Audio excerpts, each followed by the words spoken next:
Up till now, we have studied in this story the model millionaire by Oscar Wilde that Huey Erskine wants to marry Laura Merton, but Colonel Merton puts one challenge before him. He tells Huey to bring 10,000 pounds earning by himself, and in that way, Huey is now helpless and he wants to convince this colonel.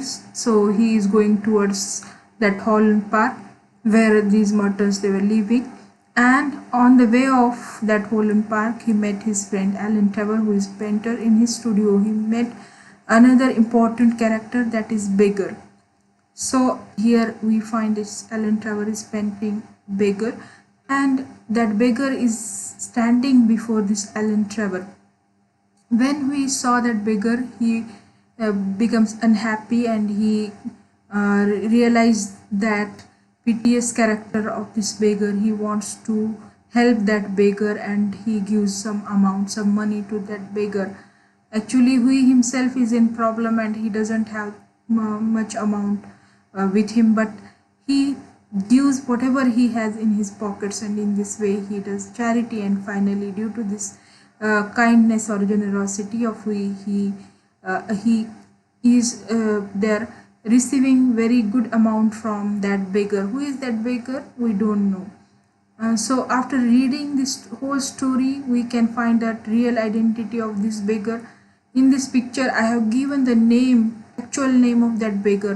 त्या बेगरचं खरं नाव मी सांगितलं baron हाऊसबर्ग. Means तो एक अत्यंत श्रीमंत असलेला माणूस लंडनमधला आणि त्याच्याकडे खूप पैसा आहे, परंतु तो आज मॉडेल म्हणून ह्या ॲलन ट्रॅव्हरच्या स्टुडिओमध्ये ॲलन ट्रॅव्हर समोर बसलेला आहे, जो की ॲलन ट्रॅव्हर तुम्हाला माहिती आहे एक पेंटर आहे. आणि ह्या ज्या भिकाऱ्याचं चित्र किंवा बॅरन हाऊसबर्ग जो भिकारी नाही आहे पण तो आज मॉडेल म्हणून भिकारी म्हणून तिथे थांबलेला आहे ॲलनच्या समोर, त्याचं चित्र काढत आहे.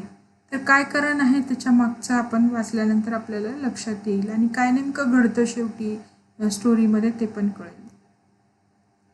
The beggar himself was standing on a raised platform in a corner of the studio. Now who is this beggar? As we know, that is Baron Hausberg. So Hausberg is standing before this Alan Trevor. What type of personality is there of that Hausberg? He is old man. His face is wrinkled face, सुकुतलेला चेहरा. All expressions are pities. त्याच्या चेहऱ्यावरचे जे expressions आहेत ते केविलवाणे आहेत. Over his shoulder was a flunch coarse brown cloak, all tears and tatters. His thick boots were patched and cobbled, and with one hand he leaned on a rough stick, while with the other he held out his battered hats for arms. तो कसा उभा आहे याचं पण चित्र दिलंय की तो एका काठीच्या आधारावर उभा आहे पूर्ण. दुसऱ्या हातात त्याच्या टोपी आहे, अंगावर कोट आहे, cloak means coat, loose coat आहे जो की फाटलेला आहे जागोजागी. त्याचे बुटं जे आहेत ते पण फाटके आहेत, त्याला वेगवेगळ्या पॅचेसनी शिवलेलं आहे. अशा प्रकारचं त्याचा तंतोतंत भिकारी कसा दिसला पाहिजे असं वर्णन इथं दिसतंय आपल्या त्या मॉडेलचं. आणि किती छान मॉडेल आहे असं मग कुणाला वाटतंय? आपल्या हुईला. What an amazing model, whispered Huey as he shook hands with his friend. Alan ट्रॅव्हरकडे हात दाखवत असताना हुई म्हणतो इट्स व्हेरी अमेझिंग मॉडेल त्या बेगरबद्दल. An amazing model shouted Trevor at the top of his voice. अरे बापरे, प्रश्नचिन्ह दिसतंय इथं की अमेझिंग मॉडेल. आता त्याला कसं सांगावं की हा कोण आहे, परंतु ट्रेव्हर सुद्धा जोरात ओरडतो. The top of his voice. I should think so. Such beggars as he are not to be met with every day. A traveling chair, a living Velasquez. My stars, what an aging Rembrandt would have made of him. Poor old chap, said we. How miserable he looks, but I suppose to you painters his face is his fortune. So here whatever that we saw, he expresses his views about that beggar. What type of beggar is that? He is piteous, having expression of that pity on his face. He is poor fellow, very miserable, दुःखात असलेला असा दिसतोय, कष्टी झालेला पैसे नसल्यामुळं. and his face is fortune of painter. आणि इतका छान चेहरा तो बनवून बसलाय दुःखाचा किंवा केविलवाना असा. त्याच्यामुळं ह्या पेंटर ॲलन ट्रेवरला त्याचं इतकं सुंदर चित्र काढता येते असं कोण म्हणते, हुई म्हणतोय. तर Hughie as he found himself a comfortable seat on divan, आणि दिवानवर बसत बसत एक प्रश्न अजून ॲलन ट्रेवरला तो करतोय. How much does a model get for sitting, asked Hughie as he found himself a comfortable seat on a divan. A shilling an hour. किती पैसे देतोय आपला ॲलन त्याला? फक्त एका तासासाठी 1 शिलिंग. ही अतिशय कमी अमाऊंट आहे ब्रिटनमधली. आणि एक पिक्चर कितीला विकलं जातं असा प्रश्न परत कोण विचारतंय? व्ही ॲलनला. Then how much do you get for your picture Alan? Oh for this I got £2000 guineas. Painters, poets and physicians always get guineas. Means एक गोल्ड कॉईन आहे, पाऊंड ज्याची अमाऊंट एक आहे, अशा प्रकारचं एक मला £2000 भेटतात त्या एका चित्राचे, असं ॲलन कोणाला सांगतो? व्हीला. Well I think the model should have a percentage, cried Hughie. व्हीला आता ह्या अन्यायकारी गोष्ट वाटते की एवढा पैसे कमवणारा पेंटर फक्त काही शिलिंग देतो काही तासाचे, तर हे काही बरोबर नाही. तो व्ही काय ओरडतो ॲलनवर? तुम्ही त्याला पर्सेंटेज द्यायला पाहिजे. £2000 तुम्हाला भेटतात तर त्याचे 10-20% जे काय असतील तेवढे पाऊंड्स तुम्ही त्याला द्यायला पाहिजे. Why, look at the trouble of laying on the paint alone and standing all day long at one's easel. बघ त्याला किती त्रास होतो, तो दिवसभर तो त्रास घेऊन एकटा असा न हलता एका ठिकाणी दिवसभर उभा राहतो तुझ्यासाठी मॉडेल म्हणून. It is all very well we for you to talk. तो म्हणतो ठीक आहे तुझ्या, कोण म्हणतो ॲलन? व्ही तुला छान वाटतं एवढं सगळं बोलणं, खूप सोपं आहे. But I assure you that there are moments when art almost attains to the dignity of 60 reflections manual labor. तर तो म्हणतो की तुला हे जे मॅन्युअल लेबर्स दिसतात त्याचा कसा उभं राहायला वगैरे, परंतु जी कला आहे कलाकाराची ती अत्यंत महत्त्वाची असते. त्याच त्या सगळ्या गोष्टी अस्तित्वात आणू शकते एका चित्रामध्ये. But you must not chatter, I am very busy. पण तू असं बडबड करू तिथं बसू नकोस. कुणाला म्हणतोय? ॲलन व्हीला. आणि मी खूप बिझी आहे. Smoke a cigarette and keep quiet. बिलकुल शांत राहा. After some time the servant came in and told Trevor that the frame worker wanted to speak to him. Don't run away Hughie, he said as he went out. I will be back in a moment. इथे एक छान म्हणजे turn आहे तुमच्या स्टोरीला. काय तर तो framework मेकरकडे जातोय आपला ॲलन ट्रेवर बाहेर निघून, आणि आता दोघंच भेटणार आहेत. कोण भेटणार आहेत? दोघंच, व्ही आणि तो बेगर. आणि ते नेमकं काय बोलणार आहेत बघा. The beggar man took advantage of Trevor's absence to rest for a moment on a wooden bench that was behind him. आता पहिल्यांदा हा काहीतरी मुवमेंट वेगळी करणार आहे भिकारी. त्या एका बेंचवर, वुडन बेंचवर तो बसतोय कारण ॲलन ट्रेवर बाहेर गेलेला आहे.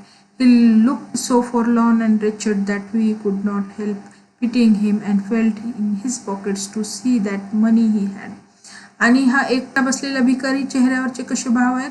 अतिशय दया यावी आपल्याला, रिचर्ड प्रकारचा असा त्याच्या चेहऱ्यावरचे भाव आहेत. आणि ह्याला काय होते, आपल्या हुईला वाटते की आता त्याला मदत करावी. तो त्याच्या पाकिटात हात घालतो आणि त्याला काय सापडतं हुईला बघा.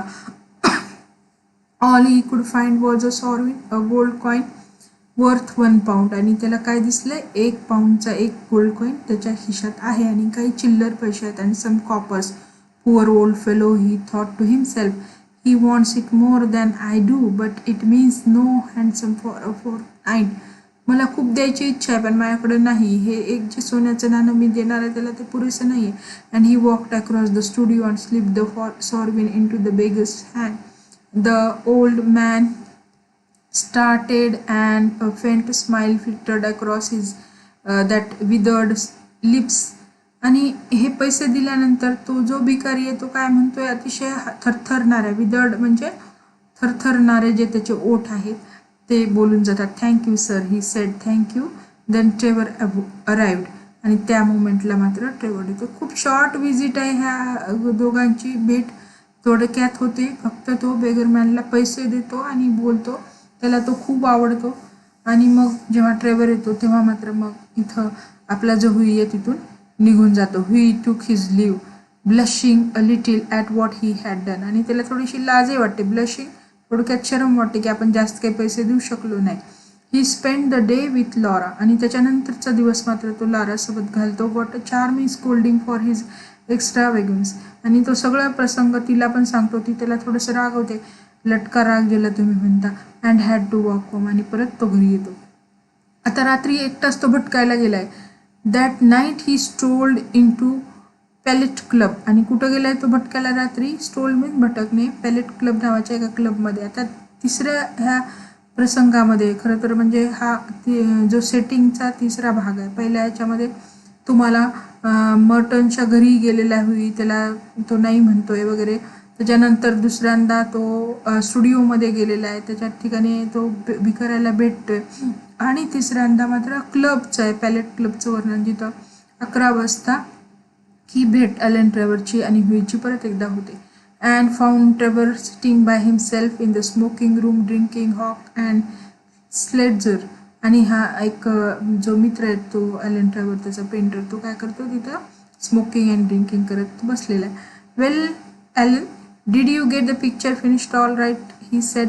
आणि हुई ॲलनला विचारतो की ते सकाळचं भिकाऱ्याचं चित्र संपलं का काढून. As he lit his cigarette and finished and framed my boy. अरे नुसतं काढलंच नाही, त्याला फ्रेम पण झाली. कोण सांगते? Trevor. Answer Trevor. And by the by you have made a conquest. आणि खरंच तुझी स्तुती करावी वाटते मला की तू फार छान वागलास त्या भिकाऱ्याशी. That old model you saw is quite devoted to you. आणि तुझा भक्तच झाला तो जो भिकारी होता तो माझ्यासोबतचा.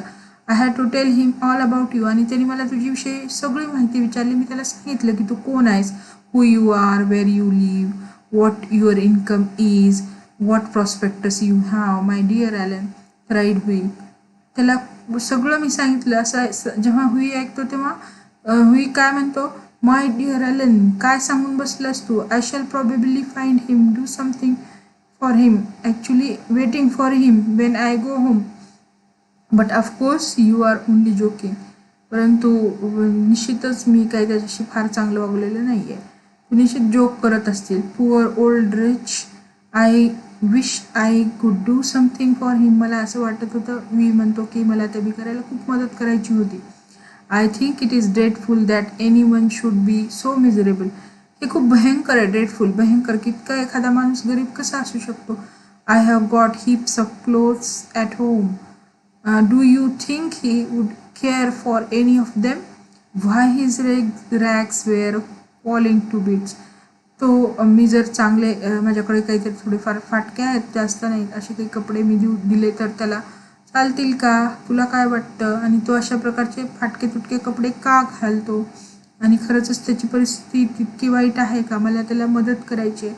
आता ह्याच्यातून एक कळतं की त्या बेगरनी त्याचं जे मॉडेल हा जो रोल त्याला दिला आहे भिकाऱ्याचा, अत्यंत सुंदरपणे रंगवला आहे, जेणेकरून बघणाऱ्याला खरंच त्याची दया यावी. आपल्याला माहीत नाही तो खराच तो मॉडेल अस्तित्वामध्ये खऱ्या आयुष्यामध्ये भिकारी आहे का, परंतु त्याचं जे प्रेझेंटेशन होतं स्वतःच्या म्हणजे जे काही कपडे त्यांनी घातले होते त्याचं ते ठीक आहे, पण त्याच्या उपर जाऊन त्याच्या चेहऱ्यावरचे जे भाव होते ते तंतोतंत भिकाऱ्याशी मिळते जुळते. त्याच्यावरून आपल्या मुलीला पण त्याची काय आलेली आहे, कीव आलेली आहे. आणि त्याच्यामुळं त्यांनी सांगितलेलं आहे की त्याला परत भेटायचं आणि मदत करायची आहे. तर इथं आपण थांबू आणि will continue the remaining part in the next lecture.